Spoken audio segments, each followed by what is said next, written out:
So our brand definition is very simple. We think of a brand as a trademark, so something that can be legally owned.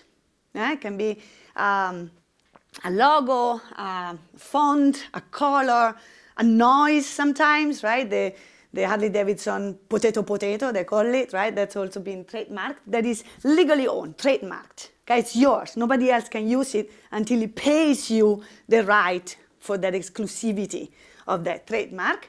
But the important thing is that this trademark comes with a set of valuable differentiating associations. How am I providing value? Valuable for my target market, of course, and differentiating this association from competitors. So this is the two things that come up from here. So the classic example here is that you think about a trademark. As you see the trademark, this trademark opens up a memory structure, and you think about associations, for example, like this one. And of course, it cannot be only one. Usually it's more than one association. But this association for a strong brand have to be valuable. They have to provide value. They have to make your life happier, better in some form, and they have to be differentiating from competitors, okay? So this definition of brands, this is what we mean by trademark and association, but we actually think that brand is a system.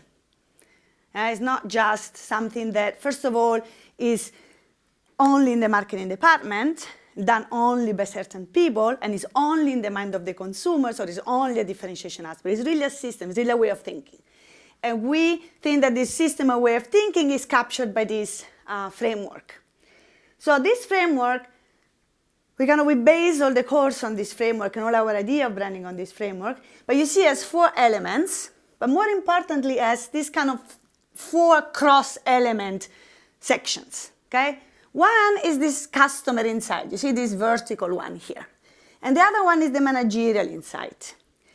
And here is what we say that brand is not only something that is in the mind of the consumer. That's the external view of branding. There is an internal view of branding, which is what's in the mind of employees, first of all, but also what's in the history of the brand. Because too often, I think, in marketing, we say, like, well, let's see what the customer wants.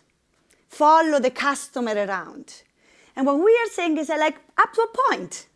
Because if we cannot deliver what the customer wants because we do not have the skills, or we don't have the credibility based on the identity of the brand, based on the history of the brand, those are not our customers in a sense. You cannot just follow them around. There is a point of view that comes from the history and the skills and the credibility of the brand that we cannot forget and we cannot stretch too much. So there are certain situations in which we have to say no to certain customers because they're not our customers, because we cannot credibly serve them. And telling ourselves to whom we should be saying no is as powerful as telling ourselves to whom we should say yes, in a sense. So this internal and external view, the insights, both external and internal, one of the methods in which we can get these insights is through experiments, okay? And then we have these other 2 elements, which is the bottom and the top. The bottom is what we call the brand strategy, which is what's in the mind of the company internally, what's in the history of the company. And this is what is in the mind of the customers. But it's a strategy, it's an idea, it's a set of associations that the customers have in their mind and that internally the management, the company has in their mind and they would like the consumers to have in their own. But this is just one part of branding, because then there is the implementation. How you deliver on this strategy. How you make sure that people, when they say the trademark, they really come up with those associations you want them to have in their mind. So, in a sense, this is in the mind and this is in the action. So we think whatever the company is, whatever the brand is, whatever is this identity of the brand, has to be translated into actions. These actions are practical actions, but they have to be consistent with what is it that the brand wants to communicate, what is the value that the brands want to communicate to the customers. The consumers experience whatever is the brand delivering to them. And from the experience, they have to try to get what the brand wants to tell them, what is the value that the brand is trying to tell them. And if this goes well, this goes to their mind. Now they start thinking like, oh, okay, well, I've driven this Volvo, I didn't crash, everybody's talking about the safety. And then maybe you know, it is true. I drove the Volvo, it didn't crash, everybody drive the Volvo, everybody is happy, safe. Then Volvo must be safe, and it gets into your mind. So it is somehow a system that is linked, and if it is broken at any one of these pieces, then the value of the brand decreases. And so you see that involves external and internal, and involves strategy and action. So if you think the brand is only in the marketing department, those people who do the ads, you miss how you can create value with the brands, because this is only here, while brand is a little bit diffused throughout the company. This is the main framework for the course. So the course is structured around this framework. And as Simona said, experimentation comes at different parts. So this is one of the tools that we want our participants to walk away with in the course. And different elements have different tools. Experimentation is particularly relevant today. We think we're going to focus on customer insight and how it links to branding. Okay? So a quick introduction of what experimentation is, what experiments are for. So, you know, in our classes, other classes, for example, the one we teach that Simona mentioned, but also other like degree programs for MBA students, for example, we often have this issue that people take their laptops to class or their iPads, and they open the iPad or laptop and they use them during the class. And we think, sometimes we like it, sometimes we don't like it. We think it's a little bit distracting for students, but then they tell us they're reading the case, for example, through the computer. So we think maybe it's a good idea. So let's say we hypothesize that maybe we believe the students and we think it might be a good idea to have a laptop in the classroom. How can we test this hypothesis? Okay, so here are a few suggestions to test this conjecture that Simona and I have, that maybe it's a good idea for all students to bring a laptop to class. So one idea is that we collect data from previous participants that we took in the course, and we ask them to say, for example, did they use the laptop or did they not use the laptop? And then we find that there is a significant relationship. Those people who actually use the laptop were happier with the course, with the class, and also performed better in the exam, let's say. So there's a positive relationship. What can we say? What can we say about this idea that we have that giving people or having them bring a laptop is a good thing for the classroom, for learning, and for the satisfaction? So one idea could be, for example, those who brought the laptop to class also are somehow more interested in marketing or in business studies. So somehow there is some other factor that is driving this correlation. It could be that they are more interested, and that maybe they study more. Maybe they also have a laptop for some reason that they bring to class. And so it's not because of the laptop, but somehow those people also tend to be different in some way, maybe in their interest, their motivation, how hardworking they are, and that's what's causing the result. Okay. How about this one? So let's say that Simona and I have a policy in the class that we are not allowing laptops in 1 year, but then we decide to change the policy next year, and now we allow the laptops. And in fact, we encourage everybody to bring the laptop, and we find that in the second year, people perform better compared to the first year. What could we say in that case? What can we say? What can we not say? People in the first year, no laptop. Second year, laptop encouraged. Everybody brings laptop. We find that people do better. What might be a problem here in terms of our inference that bringing the laptop is the cause? As Jonathan says, we're looking for a causal effect. We want to establish that bringing. Yes, please. Could there be other variables there? That's right. For example. Write a class, or they're more interested in Yeah, the topic. exactly. Maybe we become. Yeah. That's right. Maybe Simona becomes a better professor over time. So exactly. So other things, maybe the weather, improves in London substantially, and so yeah. So there could be, like you said, lots of things that we can try to control, but it's really difficult to control for everything. Okay.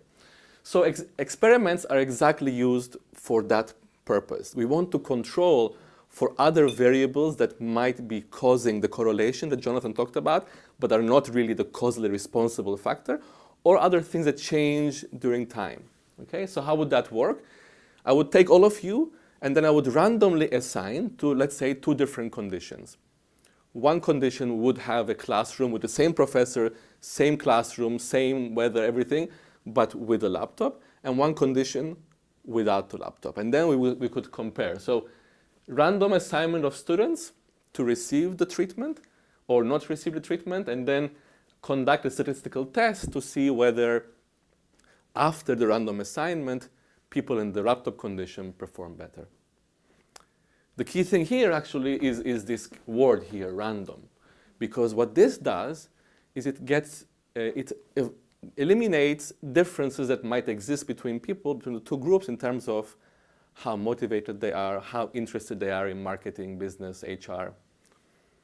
Okay, so how would that work? So we would like the two groups, before we impose on them the manipulation of the technology, the laptop, to be on average the same. And randomization is a process that allows that to happen. I want to focus on this process of randomization because that's really going to help us to eliminate differences across the groups before we have our manipulation. So I have an example here. I obtained some results, for example, for some data from our students at London Business School about GMAT, which is the main exam they have to take. Work experience, it varied quite a bit, between 2 to 12 years in this sample, in this population. And gender population, business schools still tend to be relatively more male-oriented populations. In that year, it was 75% male. Okay? So now what I want to do, I want to go to this population, select a sample from this population, create several groups to which I want to have different manipulations imposed. Let's say one laptop, one iPad, one different kind of iPad, and one nothing maybe. Okay? And let's say I want to create 4 groups out of this population that has these variables as features, okay? And what I'm hoping is that before I have the manipulation, I'm going to end up with groups that are on average the same across these variables. Okay, so they are not smarter, they don't have no men, women differences, and same level of experience. And so I went to the Excel sheet where these people were listed. I assigned a random number in Excel, very easy. And then I assigned 40 students to each group. And then I calculate the averages to see across groups what happens. And indeed, GMAT scores across the 40 people, across the 4 conditions, indeed are about 700. Experience also more or less 5.5 years. And the gender proportion also between 20-25%. So what randomization, as you can see, allows is to create relatively similar groups so that I can then have my manipulation. Manipulation sounds like a bad word, but basically it's the intervention. It's whatever you want. If you want people to see a different screen that is red versus purple, it's a manipulation. Computer, no computer, it's a manipulation. Music, no music, it's a manipulation. So it's what we change in the experiment. Okay, is this clear? So this is a very basic but critical component of this tool called experiments. Sometimes they're also called randomized control trials, which reflects this importance of randomization. This is again something that happened with Black & Decker. Again, it's kind of a classic example. But Black & Decker had a similar problem as Nescafé. Black & Decker was present in 2 consumer groups. One was the consumer target, so they were producing products like the dust buster, the popcorn makers, okay, that people would have in their houses. But they also had another target group, another segment that they were targeting. They were the tradesmen, like the carpenter, the plumber, people who actually use this tool for a living. Now, they were doing very well in the consumer segment. They were not doing well in the tradesman segment. Same thing, why? First thing that you do, you ask them. You go to a tradesman and you say, like, why don't you buy my product? And the tradesman was going to tell you, very similar to the Nescafé, because the products are not good. But Black & Decker, they knew that the products were good. They do their tests, they run tests against competition, so they know that the products were good. Okay? So what they did an experiment. A group of tradesmen, they gave the Black & Decker drill, and they gave it to them. They said, like, use it for a month. In a month, I'm coming back, and I'm asking you a few questions. How do you think the drill performed? How satisfied are you with this drill? How likely are you to buy this drill? On a scale from 1 to 9. 1 to 7, whatever. And then you take an average. Okay, so you have 100 tradesmen. For a month, they use the Black & Decker. They know that they're using a Black & Decker drill. And then at the end, you ask them these questions. You average the responses. A second group, so now you start seeing how these experiments go, what is the underlying idea. They do the same thing, but now they do not know what drill they're using. They do not know that there is a Black & Decker drill. Again, for a month, they use this unnamed product, and then at the end, they answer the same questions. Okay? What do you think happened to these questions? What do you think where was the same average? Let's take, for example, this first one. How well did this drill perform? Do you think that these people were on average higher than these ones? Or that these people were average higher on this one, where higher means better? That these ones were higher than this one, right? Again, this allows you to say it's not a problem with the product, because the product is the same. It's a product with a brand name. Because now when they know that it's Black & Decker, they think that the drill performs worse. It's a negative equity, right? So that kind of tells you we don't have to work at the product level, we have to work at the brand level. And so by isolating the response that the knowledge of the brand has, the equity of the brand, they can figure it out whether it's a problem with the brand or the product. Now, why this is important? I'll just say briefly, but think about it. You do similar experiments, but instead of asking how well did this drill perform, you ask how much would you pay for it? Now, if you find statistical differences between the group, what determines that difference in cash that people want to put in their product? Again, the brand name. Again, the brand name, right? Because everything else is the same. So this way, you can isolate the earnings that can be attributed exclusively to the brand, which is the very difficult things to establish if you want to put a financial value on your brand name. Because these earnings that the company brings, some of it is brand, some of it is the state of the economy, some of it is the sales force, some of it is the product, some of it. How can you isolate what is the percentage that is attributable only to the brand if you want to give a financial value to the brand? So the key takeaways here is that experiments represent an indirect way to gain customer insight instead of asking, because when you ask, as we show in several examples, there can be bias. People can tell you what it is rational, but not what it is true. The necessary steps: you need to generate hypotheses, then develop the capabilities for data collection and analysis. Experiment can be used to measure brand equity, which is the differential effect the knowledge of the brand has on consumer response to the same offer. And brands are to be managed as assets, not as cost centers. What is the value that they're bringing and how you can measure financially this value if you want to have a voice in the company.